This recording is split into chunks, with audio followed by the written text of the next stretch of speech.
Good morning students. आज हम Hindi grammar का टॉपिक करेंगे भाषा। सबसे पहले तो हमें ये देखना है कि भाषा शब्द निकला कहाँ से है, इसकी उत्पत्ति कहाँ से हुई है। भाषा जो शब्द है वो संस्कृत भाषा के शब्द भाष धातु से निकला है। इस भाष धातु का क्या अर्थ होता है? कहना या फिर बोलना। तो अब उसके बाद आती है भाषा की डेफिनेशन पे। भाषा वह माध्यम है जिसके द्वारा हम अपने विचारों को प्रकट करते हैं और दूसरों के विचारों को समझते हैं। जैसे अभी मैं आपसे कुछ भी बात कर रही हूँ, आप मेरी बातों को समझ पा रहे हो, तो वो किसके द्वारा? भाषा के द्वारा। पहले के टाइम पे क्या होता था? आदि मानव के पास अपनी भाषा नहीं थी, उसे दूसरों तक अपनी बात समझाने के लिए बहुत दिक्कतों का सामना करना पड़ता था।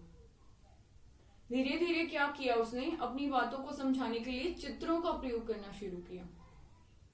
फिर धीरे धीरे उन चित्रों को उसने लिखने के ढंग में बदलने की कोशिश की, और वो लिखने वाली चीज क्या बन गई? फिर उसकी भाषा। और वो लिखी हुई चीजों को वो फिर धीरे धीरे पढ़ना शुरू किया उसने। फिर हम उस चित्रात्मक लिपि को, जो पहले आदि मानव ने चित्र बनाए थे, उसी बात को हम लिपि के द्वारा समझेंगे। जैसे भाषा को लिखने के लिए निर्धारित किए गए चिन्हों को लिपि कहते हैं। तो क्या है, मैंने अभी आपको बताया था कि आदि मानव ने धीरे धीरे चित्र बनाने शुरू किए थे। फिर उन चित्रों को चिन्हों का रूप देना शुरू किया, और वो चिन्ह क्या है? विकसित होके आगे चल के भाषा का रूप धारण कर लिया। वो एक लिपि बन गई आगे चल के। जैसे मैं ये भाषा लिख रही हूँ, हिंदी भाषा आपके सामने, आप समझ पा रहे हो कि इस वर्ण को क्या बोलते हैं, इसको क्या बोलते हैं। तो ये लिखने का ढंग क्या कहलाएगा? ये जो चिन्ह निर्धारित किए गए हैं भाषा को लिखने के लिए, ये क्या कहलाएंगे? लिपि। तो अलग अलग भाषाओं की अपनी अलग अलग लिपि होती है। हिंदी की लिपि है जैसे देवनागरी, पंजाबी की है गुरुमुखी। फिर उसके बाद हम आते हैं भाषा के रूप के ऊपर। सबसे पहले है मौखिक और दूसरा लिखित। मौखिक क्या होता है? मैं अभी आपको बोल के समझा रही हूँ और आपके समझ में आ रही है मेरी कही हुई बातें, तो भाषा का कौन सा रूप हो गया? मौखिक। जैसे कि हम टीवी में न्यूज सुनते हैं या फिर रेडियो पे न्यूज सुनते हैं, तो वो क्या है? सुनने से हम समझ जाते हैं, सामने वाला बोल रहा है और हम समझ रहे हैं, तो ये भाषा का कौन सा रूप है? मौखिक।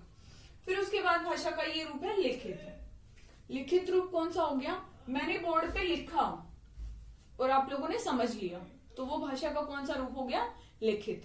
ऐसे ही आप नोटबुक में या फिर अपनी बुक में न्यूज़पेपर रीड करते हैं, वो क्या कहलाएगा? लिखित रूप। फिर आते हैं भाषा के अंग। भाषा के अंग कौन कौन से होते हैं? पहले आती है मातृभाषा। मातृभाषा कौन सी होती है कि जब भी बच्चे का जन्म होता है, जिस भी परिवार में वो जन्म लेता है, उस परिवार की भाषा, उसकी माँ की भाषा, वो कौन सी हो जाती है? उसकी मातृभाषा। पहले के टाइम पे क्या होता था कि भाषा का रूप विकसित नहीं था। फिर जैसे मैंने आपको बताया कि धीरे धीरे भाषा का रूप विकसित होना शुरू हुआ, तो क्या है, परिवेश के साथ साथ भाषा चेंज होती चली गई। जैसे किसी बंगाली बच्चे ने जन्म लिया है, तो उसकी मातृभाषा कौन सी हो जाएगी? बांग्ला। वो क्यों हो जाएगी? क्योंकि उसके परिवार में सारी बांग्ला भाषा बोलते हुए मिलेंगे। उसके बाद आती है राजभाषा। राजभाषा वो होती है कि जिस भाषा का प्रयोग हमारे सरकारी कामकाज में किया जाता है। हमारे भारतीय संविधान में 22 भाषाओं को मान्यता दी गई है।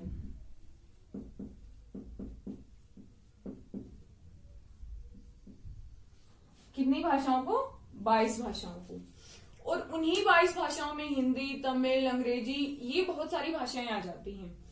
और क्या है कि हम 14 सितंबर को हिंदी दिवस मनाते हैं।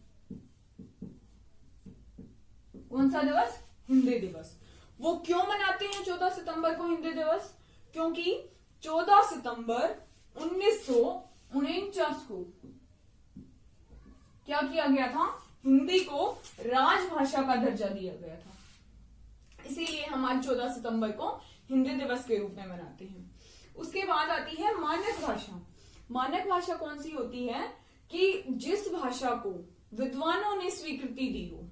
हम हिंदी के एग्जाम्पल से समझेंगे कि हिंदी भाषा के जिन शब्दों, कुछ शब्द ऐसे हैं कि जो भाषा के अमानक रूप में माने जाते हैं, मतलब वो शुद्ध नहीं होते। हम उनको डेली यूज में लिख तो देते हैं लेकिन हम उन्हें शुद्ध नहीं मान सकते। तो मानक भाषा कौन सी होगी कि जिस भाषा को किसी भी भाषा के विद्वानों ने स्वीकृति दी हो। जैसे हम लिखते हैं कई बार अंत, ठीक है, तो ये भाषा का कौन सा रूप है? अमानक। मानक रूप कौन सा हो गया? अंत। ठीक है, ऐसे ही आगे आती है हमारी राष्ट्रभाषा। राष्ट्रभाषा वो होती है कि किसी भी राष्ट्र में जो भाषा सबसे ज्यादा लोगों द्वारा बोली या फिर समझी जाती है, वो कौन सी हो गई? राष्ट्रभाषा। इतना क्लियर हो गया? इसके बाद है बोली। बोली क्या है? स्थायी नहीं होती, ये जो है जगह के अनुसार बदलती रहती है। लोग अपने भावों और विचारों को व्यक्त करने के लिए जगह के अनुसार अपनी कोई भी बोली चूज कर लेते हैं और उसमें अपने विचारों को प्रकट करते हैं। जैसे हरियाणा में कौन सी बोली बोली जाती है?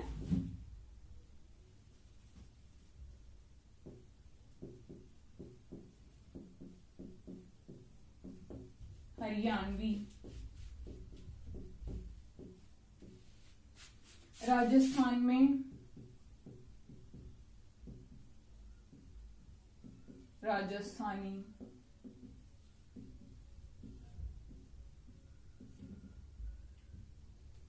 ठीक है, तो क्या है इसका, आज हमने भाषा का चैप्टर क्लियर कर लिया।